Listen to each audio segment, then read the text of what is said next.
and sports stars, and they kind of barbershop it and just have a big open conversation. There's swearing, there's big laughs. And Tom Brady appeared on it and was asked, it was kind of fun. He was asked, when it got down to it, those last 2 or 3 or 4 teams that you were interested in, how did that go?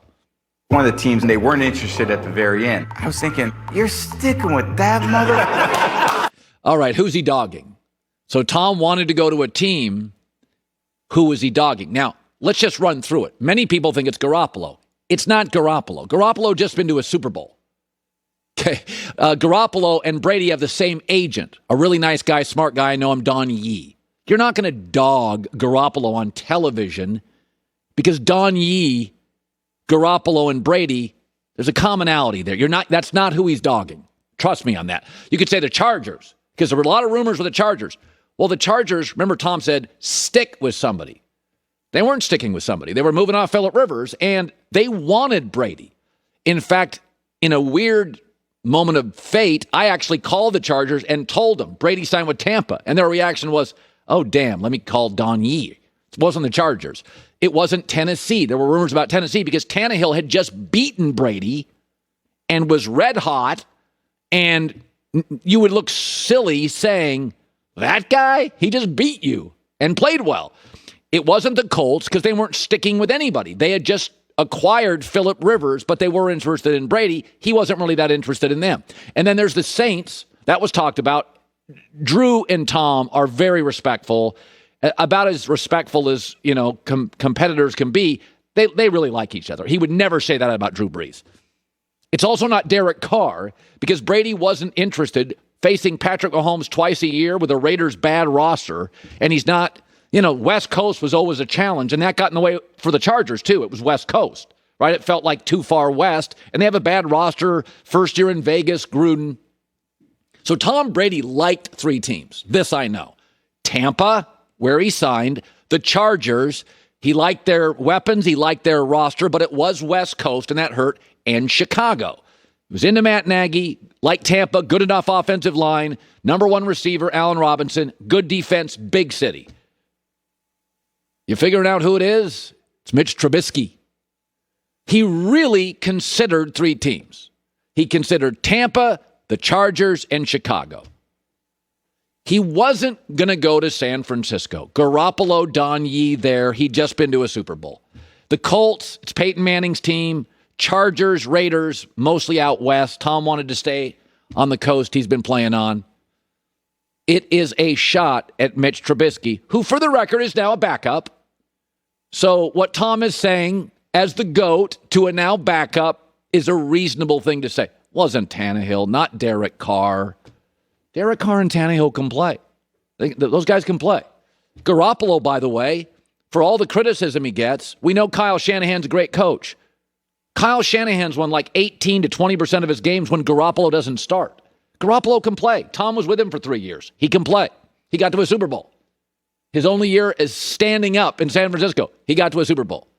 So it is Trubisky. That's the answer. And that's the truth. Joy with the news. No. Turn on the news. This is the Herd Line News. That was some detective work there, Colin. Thank you. There's just Sherlock Holmes over here. That is pretty harsh language. Obviously, it's in the moment, and Tom's. It's funny, but you can start boiling it down. You're not going to do it to a friend. You're not going to do it to somebody that beat you. You're not going to do it to somebody you share an agent with. The Chargers and the Colts aren't sticking. Sticking is the key. When Tom Brady said, you're sticking with, that means a guy that's played for a couple years and hasn't been very good. Yeah, you're not talking about a rookie. Of course. Great process of elimination there. So the Suns and Clippers will be playing Game 2 without their stars again. Both Chris Paul and Kawhi Leonard have been ruled out tonight. CP3 is still in health and safety protocols, and Kawhi is sidelined with a knee injury. The Suns are 5-point favorites tonight, according to Fox Bet. Yeah, and it's first of all, in a weird world, it's kind of fair that both Chris and Kawhi are out, right? Like, so the other guys, your Devin Booker and your Paul George, have to really take the series over. But I'll say this, is that the last 8 games, the Suns have won all of them.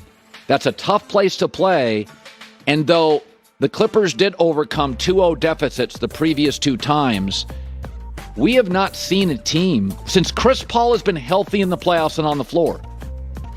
Nobody's really outplayed them for a game. The Lakers had a great quarter. Didn't Anthony Davis have a great half or a great quarter against them? But I don't think this is a team you can overcome. I think Utah is a team you can overcome an 0-2 deficit because they can't defend the wing. This team can defend Kawhi and Paul George. Look, I'm not going to count the Clippers out at this point. I think that's kind of silly to do that. But I'm with you. The Suns are just playing really complete basketball right now. They're minus 450 to win the series right now, according to Fox Bet. Bucks are favored minus 500. I mean, Booker had a 40-point game, his first career triple-double, 40, 13, and 11. And Paul George had a nice game, too. 34 points, 4 rebounds, and 5 assists. But the Suns are just, please forgive my pun, on fire right now. Boom! They are, though. I'm firmly on the Suns bandwagon. Yeah, I love the energy that they play with. They're fun. Their fans are fun. I heard you talking yesterday. I watched the show even though I was off. How sad would it have been for the Suns to have this team be playing the way that they have after the tragedy they have been over the years and not have fans this year? The fans are so hungry in Phoenix. It's a really nice story. I don't want to hear about market size. I find the Suns with this band of talented young kids in this veteran guy who can't get a break in his career. Chris Paul cannot get a break. Got traded to the Lakers. League said, no, go to Donald Sterling. He cannot get a break, get sent to a tanking team. Yep. And the Suns were bad when he got there. I think the Suns story is an incredibly marketable.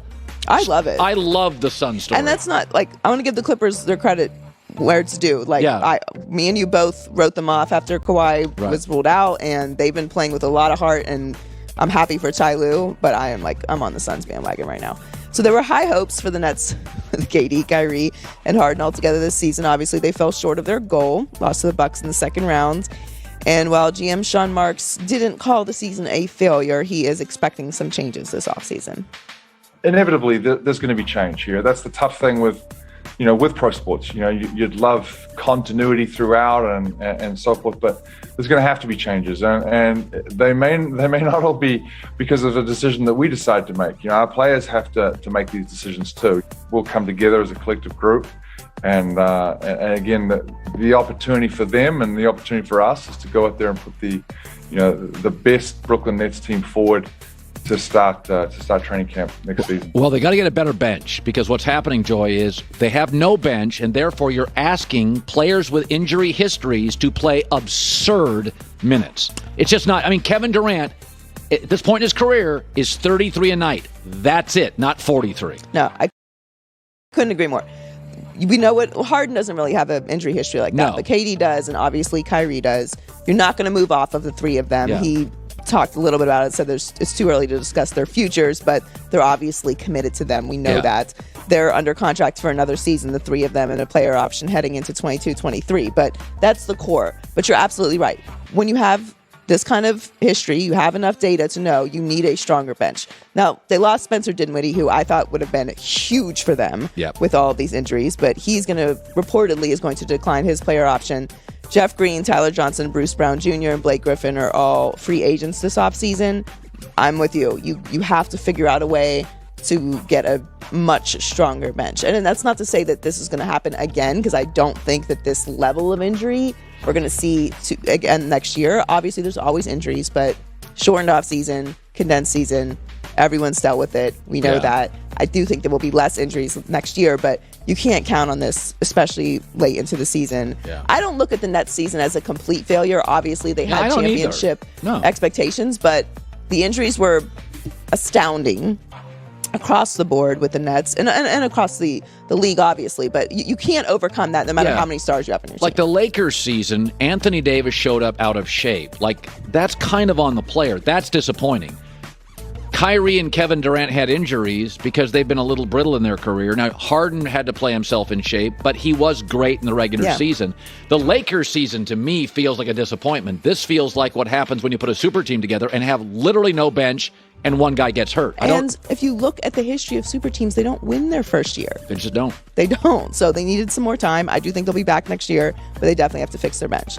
So Ben Simmons, clearly struggled in the playoffs, Yes. especially at the end of this series with the Hawks. Doc Rivers is confident the team has a plan in place for him to improve his shooting before next season.